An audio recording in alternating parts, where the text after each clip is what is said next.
കാലവർഷ സമയത്ത് ജോലിക്ക് പോയില്ലെങ്കിൽ 500 രൂപ പിഴ.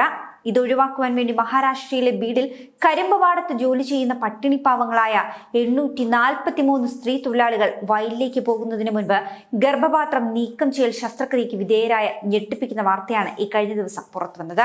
ഇതിൽ തന്നെ 30നും 35നും ഇടയിൽ പ്രായമുള്ള സ്ത്രീകളാണ് കൂടുതലുള്ളത്. മഹാരാഷ്ട്ര ആരോഗ്യവകുപ്പ് തയ്യാറാക്കിയ റിപ്പോർട്ടിലാണ് ഇക്കാര്യം വെളിപ്പെടുത്തുന്നത്. ദിവസക്കൂലി നഷ്ടപ്പെടാതിരിക്കുവാനും ജോലിക്ക് പോയില്ലെങ്കിൽ കരാറുകാർക്ക് പിഴ നൽകേണ്ടി വരുന്നത് ഒഴിവാക്കാനുമാണ് കരിമ്പ് തൊഴിലാളികളായ സ്ത്രീകൾ ഇത്തരത്തിൽ ഗർഭപാത്രം നീക്കം ചെയ്യുന്നതെന്നാണ് റിപ്പോർട്ട്. കരിമ്പ് വെട്ടുന്ന തൊഴിലാളികൾ ഏറ്റവും കൂടുതലുള്ള സ്ഥലമായതിനാൽ കരിമ്പ് തൊഴിലാളികളുടെ ജില്ല എന്നാണ് ബീഡ് ജില്ല അറിയപ്പെടുന്നത് പോലും. എല്ലാ വർഷവും മഹാരാഷ്ട്ര, ഗുജറാത്ത്, കർണാടക എന്നിവിടങ്ങളിൽ നിന്നുമുള്ള നിരവധി ആളുകളാണ് ഈ ജില്ലയിലേക്ക് കരിമ്പ് പണിക്കായി കുടിയേറുന്നത്. ഉപജീവനത്തിന് വേണ്ടി ഗർഭപാത്രം തന്നെ ബലികെടുക്കേണ്ടി വരുന്ന അവസ്ഥയാണ് ഇവിടുത്തെ സ്ത്രീകൾക്ക്. എല്ലാ വർഷവും ഏകദേശം 1,75,000 തൊഴിലാളികൾ കരിമ്പ് വിളവെടുപ്പിനായി ബീഡിലേക്ക് കുടിയേറുന്നുണ്ട്.